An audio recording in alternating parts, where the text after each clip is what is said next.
The brushwood is taken by tractor to a point as close as possible to the scene of operations.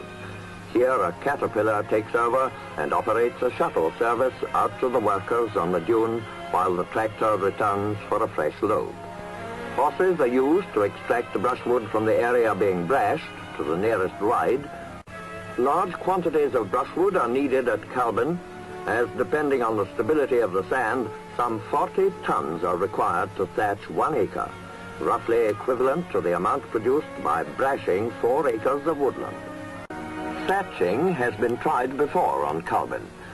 In 1870, a local landowner used branches of birch and broom as a covering prior to planting trees to shelter his home and his land.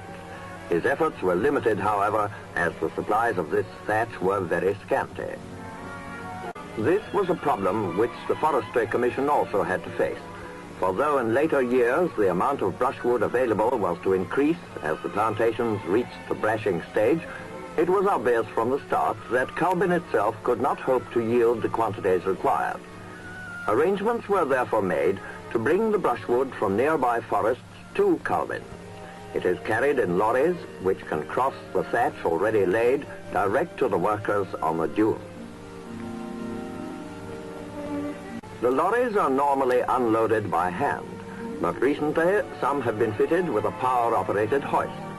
This greatly simplifies and speeds up the process.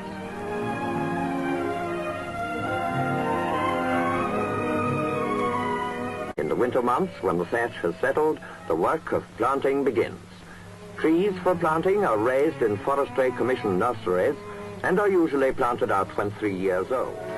After some initial hesitation, when the young plants are all but hidden by the sheltering thatch, they grow quite normally.